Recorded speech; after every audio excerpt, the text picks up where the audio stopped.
우리 사랑하는 성도 여러분, 성령님의 강림은 하나님의 경륜, 즉 우리를 사시는 하나님의 타임 스케줄 가운데 대단히 중요한 하나의 이정표가 되고 있습니다. 참으로 재미있는 사실은 하나님의 백성인 이스라엘 백성들이 행하던 그 많은 습관과 제도들은 그대로 장차 있을 하나님의 일에 대한 예언의 뜻을 갖고 있습니다.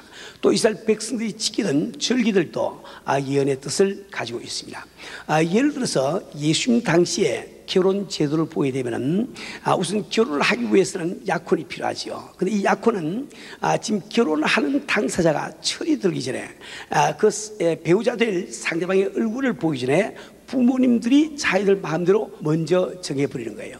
대개의 경우에는 참 아이를 낳아서 4살, 5살쯤 되었을 때 그 아버지가 참 함께 모여서 잔치를 하면서 술을 한잔 마시면서 기분이 좋으면은 자네 딸하고 우리 아들하고 결혼시키세요. 참 좋다. 이러면 그게 약혼이 딱 돼버린단 말이에요. 그 다음에 이 약혼된 이 두 사람이 쭉 자라서 이제 결혼 정년기가 되면은 그들은 정혼을 하게 됩니다. 이 정혼이라고 하는 것은 대개 기한이 10개월 내지 1년을 갑니다. 아마 딴 나라에서는 찾아보기 힘든 그런 풍속이지요. 이때는 이 부부가 둘이가 부부 생활을 이제 잠을 같이 안 잔다는 것만 다르지 나머지 부부로서의 모든 의무, 법적인 의무와 권리를 다 갖게 되는 거예요. 그 다음에 이제 결혼을 하게 되면은 신랑이 반드시 신부집으로 찾아갑니다. 가서 그 신부집에서 약 일주일 동안 혼인잔치를 벌이고 그 다음에 그것이 끝나고 나면은 신랑은 그 신부를 데리고 자기 집으로 오게 됩니다. 그때 이 동네 사람들은 참 이게 그 동구 밖에서 기다리다가 그 신랑이 올 때 횃불을 밝게 들고 함께 신랑 집으로 가서 잔치에 참여를 하게 됩니다. 우리 예수님께서 열처녀의 비유를 하신 것은 바로 이러한 결혼 제도가 그 배경이 되어 있는 거예요. 우리 성도들은 이 이스라엘의 결혼 제도는 참 예수님의 신부될 우리가 어떻게 신부가 되는지 그 과정을 참 잘 설명해 주고 있습니다. 우리 성도는 우리가 철인하기 전에 이 우주가 창조하기 전에 아버지께서 우리를 예수님의 신부로 택해 버렸어요. 그래서 우리는 약혼한 사람이 되어버렸단 말이에요. 근데 우리는 그걸 알지 못하고 쭉 지나다가 철이 든 다음에 예수는 나의 구주십니다 하고 고백할 때 우리는 정혼하는 관계가 되는 거예요. 그래서 우리는 참 주님과 더불어 얼굴을 맞대고 보지 못하지만 우리는 법적으로 이제 참 하늘나라를 참 유업으로 받을 그리스도와 함께한 후사됨을 이 성경은 분명히 말씀하고 있습니다.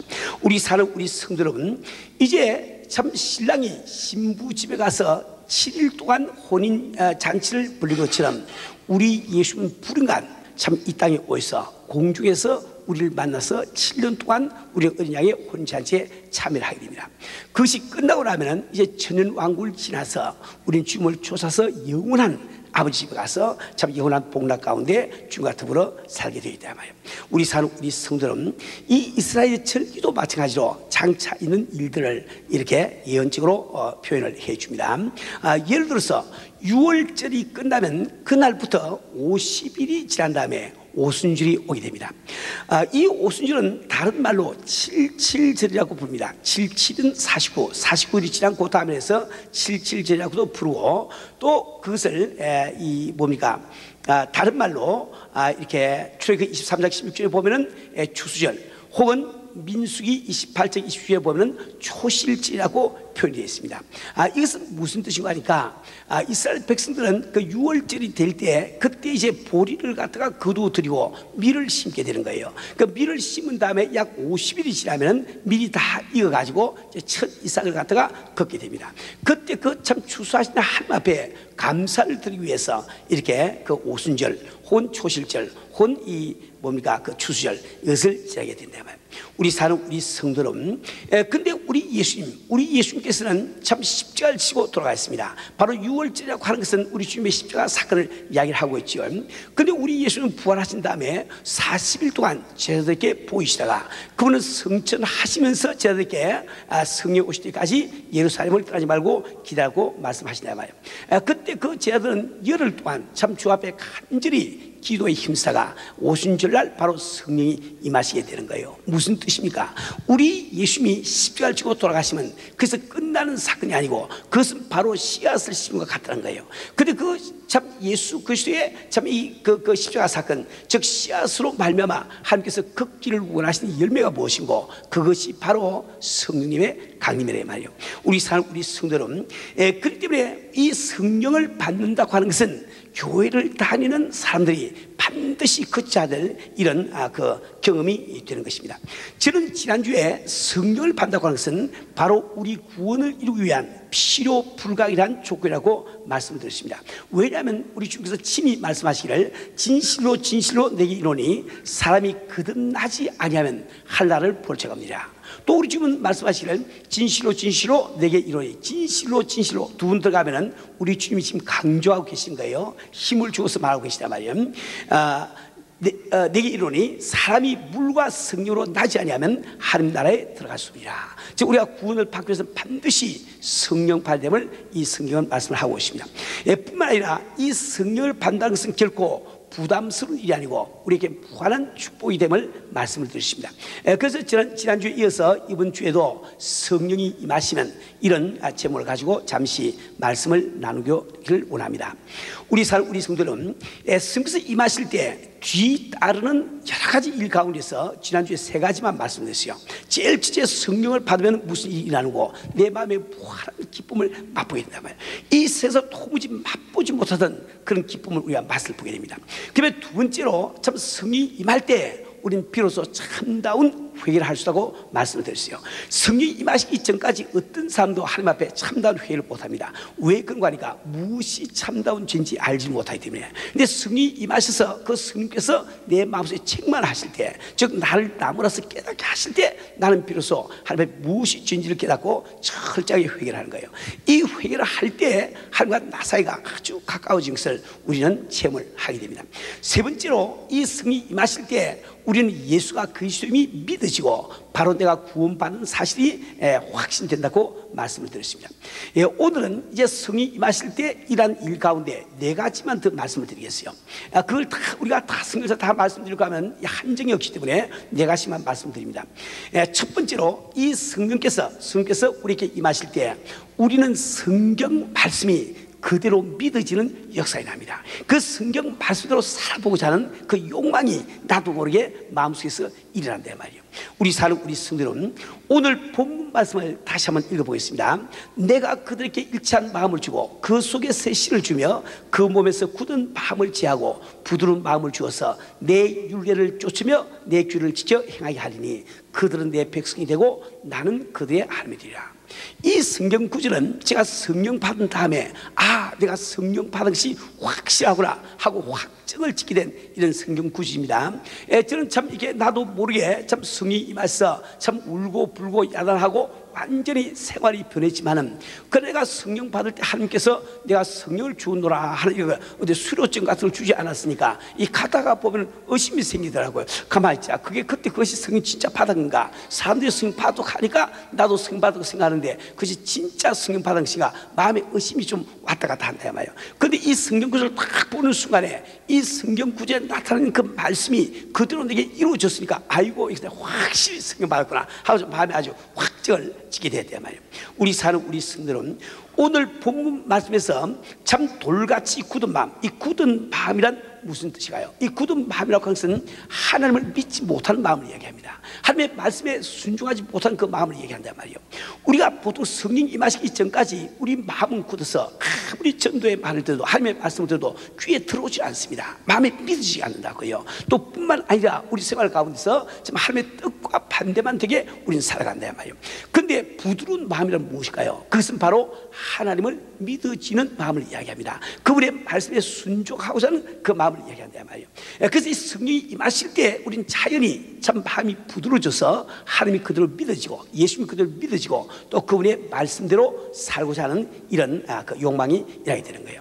우리 성도는 그래서 이 성경은 우리가 바로 예수를 믿을 때, 즉 성령을 받을 때 우리가 새로운 피조물이 됨이 말씀을 하고 있습니다. 고린도서 5장 17절에서 그런즉 누구든지 그리스도 안에 있으면 새로운 피조물이라. 이전 것은 지나갔으니 보라 새 것이 되었다. 우리가 새 것이 되었다는 이것은 말로만 하는 것이 아니고 성령에게 임해서 내게 화학적 변화가 일어났음을 말씀해 주고 계시단 말이에요. 우리 사는 우리 성도는 성령이 임하실 때 우리는 바로 성경 말씀이 그대로 살아 움직이고 믿어지는 역사이라는 거예요. 저는 참 이 성령 받기 전까지 이 성경을 3번을 통독을 했습니다. 또 여기저기를 많이 보았단 말이에요. 그러나 아무리 이 성경을 봐도 제 눈에는 그것은 인쇄된 활자밖에 더 되지 않았어요. 아무런 감동이 없어요 말이에요. 그런데 참 성령 받은 그날입니다. 참 그날 저는 참 교회에서 우리 교인들 35명을 우리 집에 데리고 와서 참 우리 동수에게 전도 좀 하라고 부탁을 하고 그 전도를 듣고 있는데 마음속에 그렇게 궁금증이 생겨요. 아주 이 성경이 하나님께서 내게 참 보내신 편지인데 도대체 이 속에 뭐라고 되어 있는지 내가 3번 읽어서 하도 기억이 안 남아있거든. 그래서 얼마나 궁금한지 저는 살짝 일어나가지고 성경을 들고 우리 아들 방으로 갔습니다. 가서 혼자서 무릎을 탁 꿇고 저 앞에 기도하고 성경을 제가 탁 펼쳤어요. 그 딱 펼쳤을 때 눈에 확 띈 그 성경 구절이 로마서 8장 26절이었습니다. 이와 같이 성령도 우리의 연약함을 도우시다니 우리가 마땅히 빌 바를 알지 못하나 친히 그가 말할 수 없는 탄식으로 우리를 위해서 간구하시라. 저는 이 말씀을 보는 순간에 옛날 같으면 그냥 흘러갔을 텐데 그 말씀을 보는 순간에 저는 성경을 덮으라고 그 자리에서 참 무릎을 꿇고 통곡하면서 주 앞에 기도했습니다. 저는 이렇게 기도했어요. 주님, 정말 내가 참 자고해서 내 입은 하늘보다 더 높아지고 하늘을 저는 믿지도 않고 참 인정치 않았는데 바로 내가 알지 못할 때도 나의 귀하신 성께서 말할 수 없는 탄식으로 간구해 주심으로 나를 십자가 앞까지 인도하시고 복음을 듣게 하시군요. 이게 너무 믿으신데 말이에요. 과거에 그게 안 믿어진 그 성경 구절이 왜 그렇게 믿어질까요? 그럼 벌써 성령께서 내게 임하시기 때문에 그 현상이 일어난단 말이에요. 저는 주 앞에 막 정말 참 너무너무 감사해서 통곡하면서 기도하고 또 그 다음에 또 기도하다 보니까 이게 또 궁금하단 말이에요. 그래서 저는 또 성경을 또 탁 폈습니다.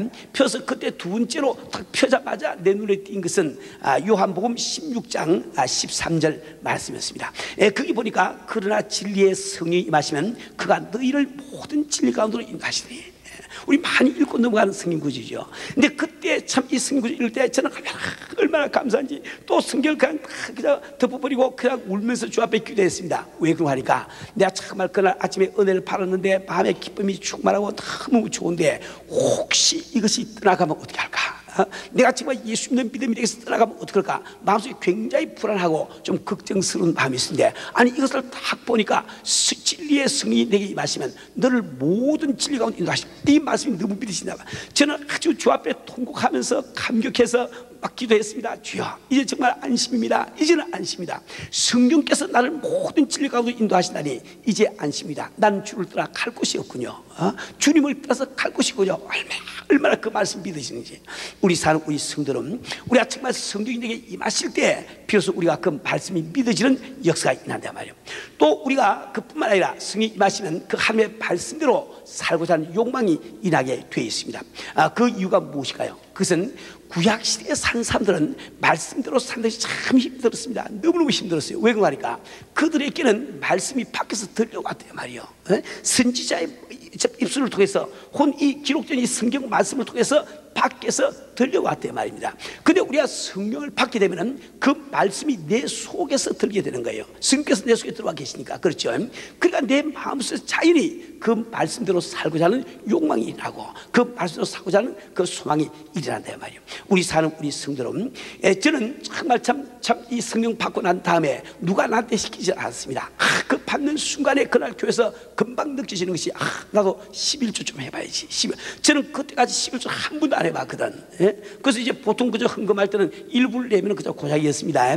물론 제가 그 당시에 저는 봉사 정신이 강하기 때문에 목사님 사례비는 따로 제가 냈어요. 내지만은 헌금은 일부밖에 안 냈대 말이요. 근데 성령이 다 임하시니까 얼마나 그 젊게 11조 하고 싶은지. 그날 바로 그냥 그 깨달으십니다. 또 참 그날부터 저는 새벽에 일어나서 누가 시키지 않아도 그냥 기도했습니다. 그런 말씀을 보았단 말이요. 그 참 이 성경 말씀으로 사라지는 역사가 나더라고요. 그 성령께서 임하시니까 참 우리 아이들이 TV를 틀어놔도 지나가면서 그것을 볼 때 마치 딴 세계처럼 전혀 그 화면이 눈에 들어오지 않습니다. 마치 흑백처럼 어디 저 먼 세상에서 일어난 일처럼 이렇게 보이는 것이 눈에 들어오지 않단 말이에요. 그 TV에서 나오는 소리도 귀에 들리지 않습니다. 그 성령이 조금 할 때 저렇게 되더라고요. 근데 우리가 성령을 받았다고 해서 완전히 하나님의 말씀대로 사실 것은 아닙니다. 우리가 성령께서 강하게 임하시면, 물론 이제 성령께서 임하실 때 분량이 다 다릅니다. 그래서 이 체험이 다를 수가 있단 말이에요. 근데 여러분 강하게 성령 받으시면 적어도 한 일주일 혹은 한 달 정도 여러분은 완전히 성령에 압도가 돼서 전혀 죄질 생각도 들지 않고 그냥 하나님의 말씀으로 사라집니다. 그런데 한 일주일 열흘쯤 지나면은 내가 지금 성령 받아서 육체가 없은 것이 아니기 때문에 육체의 소리가 점차적으로 들려오기 시작한단 말이에요. 그래서 그때부터 내 마음이 결단을 내리면서 살아야 됩니다. 내가 성령의 음성을 쫓아 살 것인가, 혹은 육체의 음성을 쫓아 살 것인가, 내가 결단을 내야 된다 말이에요. 그래서 지혜로운 사람은 정말 주님을 만났을 때 그것이 참 기쁨이요, 그것이 생명이기 때문에 나는 주의 말씀대로 살리라. 아무리 육체가 고달프해도 말씀대로 살고 점점 노력해 가는 거예요. 그런데 어리석은 사람들은 마치 개가 토한 것을 다시 먹는 것처럼, 토한 것을 다시 먹는 것처럼 우리는 다시 육체의 음성을 듣고 육체를 쫓아 살아가게 된다 말이에요. 우리 사는 우리 성은 우리가 정말 이렇게 성령을 받고 난 다음에 그 참 이 하나님의 말씀이 참 이렇게 믿어지고 그 말씀대로 사라지는 이런 역사가 있을까 하면은 내가 마음으로 결단을 내리고 성령의 음성에 귀를 기울이면서 살지 않으면 안 됩니다. 우리 사는 성도 여러분, 이제 두 번째로 성령이 이렇게 임하시면은 우리 마음속에 상이 생기는 거예요. 자, 이때 이 상이라고 하는 것은, 이 상이라고 하는 것은 세상 상을 이야기하는 것이 아닙니다. 이 세상에도 상이 있습니다. 그래서 이 세상에 많은 그 유행가들이 상을 노래하고 있죠. 근데 세상 상은 어떤 상입니까? 그것은 내가 상할 수 있는 삶을 찾아서 상하는 것이 세상 사랑이에요. 내가 참 이 세상 상은 어떤 사랑인가? 그래서 내가 함께 살고 있는 사람, 혹은 만나는 그 사람이 참 내가 사랑할 만한 사람으로 변해주면 사랑하는 것이 이 세상 사랑입니다. 그러나 이 하나님의 사랑은 바로 있는 것을 인정하고 무조건 하고 사는 그 상을 이야기하죠. 있는 것을 그대로 인정하고 사는 그 상을 이야기합니다. 이런 상은 성령을 받기 전까지는 아무도 마음에 기록을 못하는 거예요. 이 성령은 바로 사랑의 영이시기 때문에 성령이 내게 임하시다는 증거가 마음속에서 막 그 사랑이 막 된다 말입니다. 제 경우를 보더라도 참 이렇게 성령이 임하신 그날 참 우리 친구들이 잠을 깨어서 일어나는데 저는 그들을 볼 때 아주 마음속에서 그들을 꼭 끌어안아주고 나는 너를 사랑한다, 나는 너를 사랑한다, 네가 만약에 행복하기 위해서 필요한 것이 내게 있다면 다 가져가라, 내가 거저 줄게. 그 말 하고 싶더라고요. 간이 필요하니 간 빼줄게. 나는 그때 간 빼준다는 말이 무슨 말인지 그때 깨달았습니다. 얼마나 그렇게 참 좋은지. 또 좀 우리 집사람이 참 잠을 깨고 나오는데 볼 때 저는 깜짝 놀랐어요. 성령 받고 나니까 왜 자기 아내가 그렇게 아름답게 보입니까? 아이고 내가 저렇게 아름다운 살고 13년 살았더니 저는 깜짝 놀랐대요 말이요. 그날 참 교회를 가는데, 차를 몰고 가는데 그 길가에 사람이 서 있으면 제 마음은 꼭 차를 세우고 내려서 그 사람은 꼭 함께 안아주고, 모르는 사람이지만 꼭 함께 안아주고, 난 정말 당신은 사람이다, 당신이 행복해서 필요한 것이 있다면 그저 가져가세요. 내 눈이 필요합니까? 빼드리죠. 막 눈알도 빼주고 싶은 그 마음이 막 생기더라고요. 그런데 내가 그렇게 하면 사람들이 미치다고 그럴 거 아니에요? 정신병으로 잡아갈지 모른다 말이에요. 그래서 제가 참고 교회를 갔습니다. 우리가 정말 성령이 내게 제대로 임하시면 자연히 우리는 상을 하게 됩니다. 왜? 성령의 열매가 처음이 상이니까. 그렇죠. 우리 사는 우리 성도는 우리가 정말 참 이 성령이 임하시고 또 성령 충만해서 이 사랑이 가능한 것은 우리 삶에 얼마나 좋은지 모릅니다. 우리 사는 우리 성도는 왜 우리는 고달픈 인생길을 살아가고 있습니까? 왜 우리는 괴로운 참 인생길을 걸어가고 있냐 말이요. 왜 우리는 짜증으로 가득 찬 생활을 하고 있습니까? 그것은 거의 대부분이 내가 만나는 사람들이 마음에 들지 않아서 그런 거예요. 왜 저 사람 주모해야 할까? 왜 저 사람 주모해야 할까? 그 사람들이 내 뜻에 맞게 행해주지 않기 때문에 우리 사람들은 다 짜증스럽게 고통 가운데 산다 말이에요. 근데 우리가 한번 이 마음, 즉 성이 임해서 이 상이 마음속에 확 생기게 되면은 그때는 딴 사람이 흠이 보이지 않는 거예요. 그래서 내가 참 마음 편하게 행복하게 살 수 있단 말이에요. 참 중국의 신발이 생긴 유래에 대해서 제가 여러분 이렇게 예화를 들었습니다. 우리 또 새로 오신 분들을 위해서 한번 다시 말씀드리려고 합니다. 옛날에 중국에 신발이 없을 때가 있어요.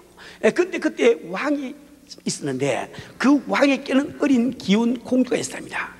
근데 그 참 왕이 그 공주를 너무너무 사랑했는데 하루는 그 공주가 밖에 나서 놀다가 돌부리에 발 뒤꿈치가 찔려가지고 피를 철철 흘리면서 울면서 돌아왔습니다.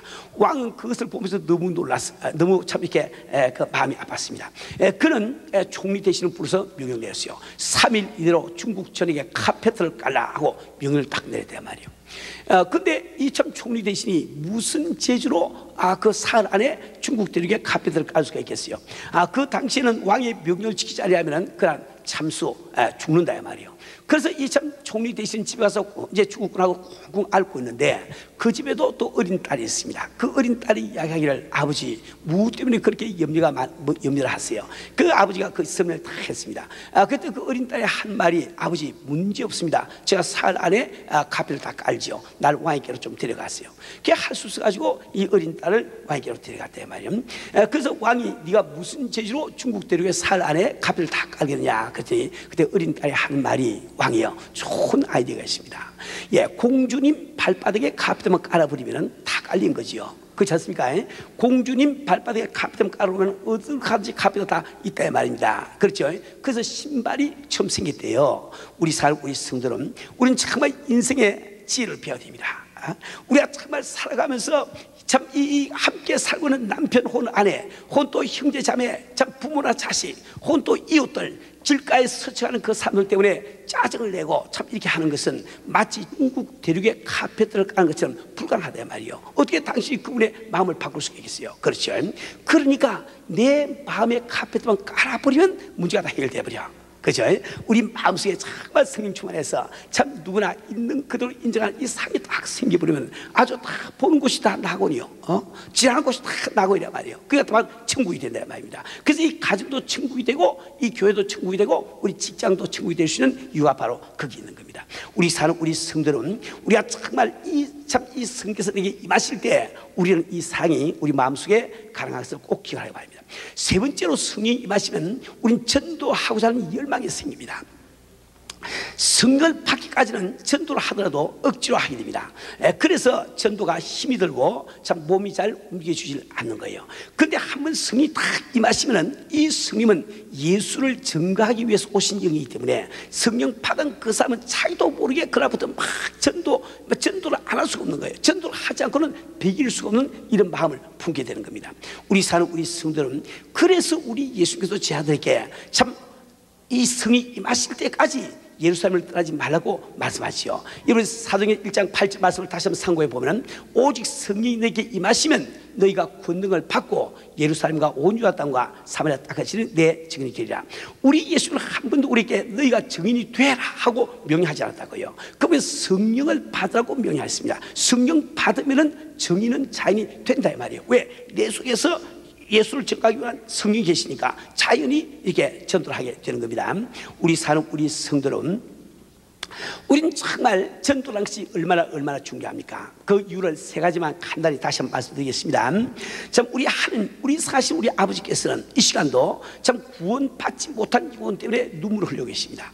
그런데 그분의 눈물을 흘리시면서 왜 이 구원을 위해서 전능하신 하나님이 손을 못 쓰신가? 그것은 바로 먼저 믿고 있는 당신과 나를 사신 그 사랑 때문에 우리가 그 천하보다 귀한 영혼을 구원한 상급을 받기 위해서 하나님의 손발이 묶여 있는 거예요. 그래서 우리가 하나님의 심령을 아는 그 사람은 전도를 하지 안 됩니다. 또 두 번째로 전도야말로 우리 성도가 지상에 살고 있는 목적이요 교회가 이 지상에 존재하는 목적입니다. 또 전도야말로 세 번째로 우리가 하늘나라에 갔을 때 그것이 나의 상급이 되고 우리의 미래관 됨을 찬란한단 말이에요.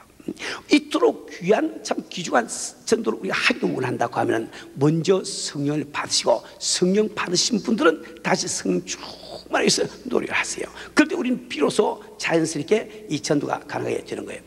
저는 이게 참 성령 받은 그날 제가 참 이 예배를 보면서 참 회개하면서 울다가 정신을 차려보니까 예배는 다 끝났는데, 저는 제가 그때 그때까지 이렇게 교회에서 교인들 데리고 술 마시고 뭐 이렇게 하던 주동자였는데, 제가 막 눈물을 흘리면서 우리 교인들 손을 붙들고 제가 막 이렇게 호소를 하고 있어요. 야, 박 집사야, 너나 나나 다 교회는 다르지만 이 기독교는 인간이 만든 종교로 알고 다니지 않았니? 그런데 그게 그렇지 않아. 너와 나를 창조하신 하나님이 살아계시고, 나는 그 하나님을 만나서 너도 하나님 만나야 돼. 오늘 우리 집에 좀 가자고 말이야. 제가 막 우리 교인들 보고 막 울면서 그런 이야기를 해서, 참 그 당시 우리 교회 출석교인이 한 45명 됐는데 그날 바로 35명을 우리 집에 데려가서 전도가 시작됐다고요. 저는 그 다음 날부터 무슨 종업원들 일 시키고 내가 그게 아니고 아주 회사를 확 닫아버렸어요. 딱 닫아버리고 열흘 동안 이 LA 전체에서 내가 아는 사람은 다 찾아가서 전도했습니다. 근데 그때 전도할 때 저는 전도 폭발도 몰랐고 사역리도 몰랐고 아무도 모르죠. 제가 그저 전도하면서 간단합니다. 야, 너나 나나 오늘까지 참 이 기독교를 인간이 만든 종교를 알고 살아오지 않았니? 걔는 그렇지 않아. 너와 나를 참 열심히 하면서 살아계시고 나는 하나님을 만났어. 너도 하나님 만나야 돼. 이렇게 전할 때 그 사람들이 얼마나 그렇게 막 변하고 성령을 받는지. 그분들 가운데 지금 목사님 되시고 이렇게 선교사 되시고 참 많이 계십니다. 지금 중국에서 수고하신 이 이완성 목사님도 그 당시에 그때 전도 받고 변화됐거든요. 우리 성도는 우리가 성경 말씀을 모르기 때문에 전도 못한 것이 아닙니다. 성령을 의지하지 않기 때문에 못한다 말이에요. 성령께서 내 속에 충만히 거하시면 내가 자연히 전도하게 되고 또 전도의 열매도 맺을 수 있는 거예요. 저는 그뿐만 아니라 아무도 안 시켰지만은 저는 아침마다 일어나서 주 앞에 간절히 매일 부르짖고 기도합니다. 2시간을 부르짖고 기도하는데, 그때 기도 제목이 뭔가 하니까, 주여 오늘 또 그 누구를 나를 통해서 구원해 주시겠습니까? 어떤 영혼을 나를 위해서 구원해. 저는 간절히 기도하고 나가면은 하루에 한 4집 정도를 만납니다. 그 4집 만나서 전도를 하게 되는데, 무슨 길가에서 언뜻 이렇게 예수 믿어서 이 전도하는 것이 아니고 꼭 그 길이 열려서 그 집까지 찾아 들어가서 차를 얻어 마셔가면서, 커피를 마셔가면서, 무슨 과일이나 과자를 대접하면 먹어가면서, 식사 때 되면 점심 식사 대접 받아가면서 앉아가지고 그냥 전도한다고. 전도해가지고 그 자리에서 성령 받기까지 기도하고 다 하거든요. 그러니까 매주 교회 가면은 그 당시에 제가 인도해 온 가정들이 한 5가정, 6가정 매주 옵니다. 그래서 예배가 끝나고 나면 우리 딴 집사님들이, 야 오늘 뭐 예배는 김유사 위에서 본 것 같네, 이런 거 농담을 할 정도로 그렇게 많은 사람들이 교회를 따라와요. 그래 한 45명 모이던 그 교회가 금방 180명 올라가 버리더라고요. 우리 성도는 참 귀중한 이 전도도 반드시 성령이 임하시면 가능한가, 이걸 꼭 믿으시기 바랍니다. 그 다음에 네 번째, 이제 마지막으로 이 성령이 임하시게 되면 자연히 비전과 꿈이 생기는 거예요. 비전과 꿈이 생긴단 말이에요. 이 성령 강림과 직접적인 관계가 있는 사도행전 2장 17절 말씀을 다시 한번 상고해 보시길 바랍니다. 하나님이 가라사대 말세 내가 내 영으로 모든 육체에게 부어주리니 너희 자녀들은 예언할 것이요 너희의 젊은이들은 환상을 보고 너희의 늙은이들은 꿈을 꾸리라. 성령이 임하시면 어떻게 인다고 그랬어요? 우리 자녀, 즉 젊은 사람들이 참 이 환상을 보고, 나이 많은 사람들이 꿈을 꾸리라고 말씀하시단 말이에요. 이 성령이 임하시면 자연히 꿈이 생깁니다. 비전이 생기는 거예요. 왜? 성령은 바로 꿈의 영이시기 때문에, 하나님은 바로 꿈의 하나님이시기 때문에 그렇습니다. 그런데 이 꿈과 비전이라고 하는 것이 우리 삶에 왜 그토록 중요한 거, 이것도 역시 제가 3가지만 말씀드리겠어요. 제일 첫째, 꿈과 비전이 왜 그렇게 중요한 거, 우리 스님 바로 꿈의 영이시기 때문에 꿈과 비전이야말로 성령으로 하여금 일하시게 할 수 있는 토양과 같은 거예요. 그죠?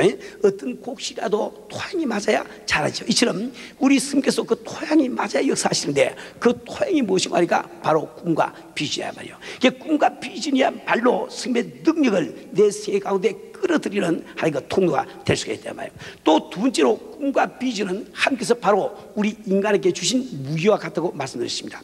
우리 하나님께서는 아담과 이브를 창조하시고 이 땅을 정복하라고 말씀하시는데, 그 땅을 정복하기 위해서 우리 인간에게 주신 무기가 무엇이겠습니까? 그것은 바로 꿈을 꾸시는 능력이란 말이에요. 그래서 이 세상에 불신자도 꿈이 있는 그 사람이 성공하고 꿈이 있는 그 사람이 크게 되는 이유가 바로 거기 있는 겁니다. 세 번째로 이 꿈과 비전이야말로 우리 속에 있는 잠재 능력을 작동시키는 키와도 똑같습니다. 하나님께서 아담 이브를 창조하실 때 많은 능력에 이게 인간으로 창조해 주신 거예요.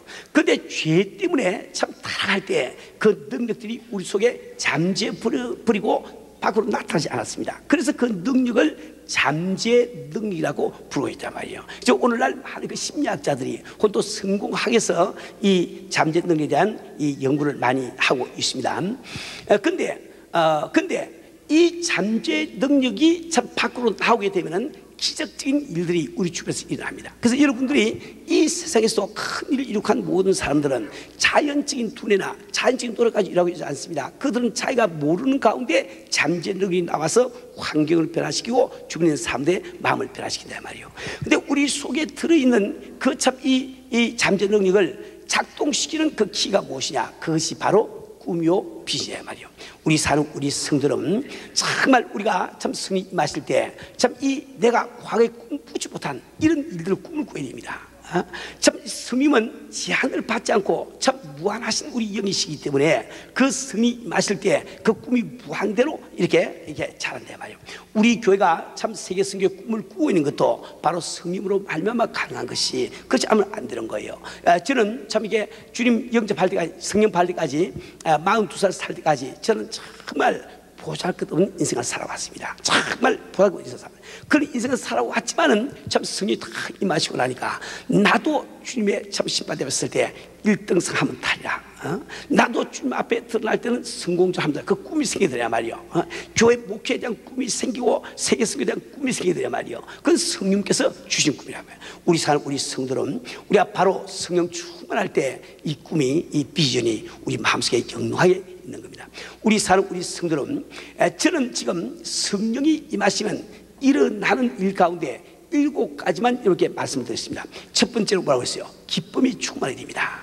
두 번째로 참다운 회개가 가능합니다. 그래서 주님과 나 사이에 교통이 가능하단 말이에요. 세 번째로 예수가 그리스도의 심히 믿어지고 또 구원의 확신이 생겨야 되는 거예요.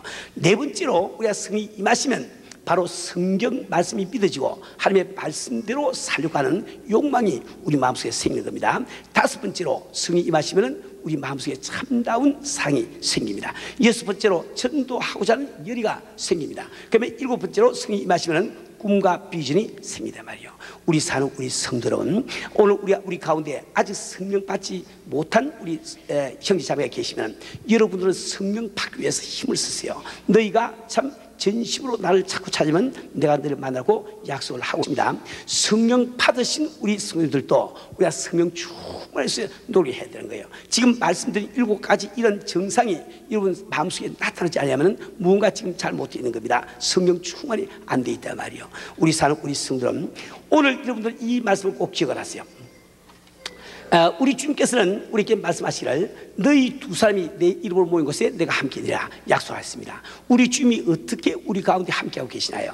성령님의 형체로 우리에게 가까이, 그러니까 즉 성령님이 우리 가운데 임재하고 계시다는 거예요. 그런데 이 성경 말씀을 성경 우리에게 말씀하시기를 야고보서 4장 5절 말씀을 보면 하나님께서 너희 속에 두신 성령께서 너희를 시기하기까지 사모하신다고 하신 말씀을 헛된 줄로 여기니요. 시기하기까지, 질투하기까지 스님이 바로 여러분의 마음을 사모하고 있단 말이에요. 당신이 지금 스님을 사모하는 그 이상으로 스님이 먼저 당신을 사모를 하고 있는 거예요. 그래서 우리가 이 시간도 마음을 조금만 열고 스님 내 마음속에 들어와 주세요. 내 마음속에 충만히 채워주세요. 우리 간절히 이 기도할 때 우리 주님은 우리 스님께서는 내게 충만히 임재하시고 내가 기름 부음을 내가 느끼게 된단 말이에요. 우리 사는 우리 성도는, 근데 우리가 스님을 모시기 위해서 한 가지 꼭 기억할 것이 있습니다. 우리 주님이 친히 말씀하시기를 너희 여기 섰는 자 중에서 내가 왕권을 가지고 오는 것을 볼 자가 있느냐. 왕권을 가지고 온다 이 말은 주님의 재림을 이야기하지 않습니다. 왜 그러니까 그분들이 다 돌아가시는데 우리 주님이 재림 안 하시단 말이요. 그럼 왕권을 가지고 온다는 것은 무슨 말입니까? 성령으로 오신다 말이에요. 성령으로, 그죠? 그러니까 우리 예수님은 바로 종으로 오신 우리 하나님이시지만 성령 바로 왕권을 가지고 오신 하나님입니다. 무슨 뜻입니까? 내가 하나님 앞에 정말 절대적으로 낮아지지 아니하면 스님 임하지 않는다는 거예요. 절대적으로 내가 낮아지지 순복하지 않으면 충만하게 채우지 않는다는 겁니다. 아시겠죠?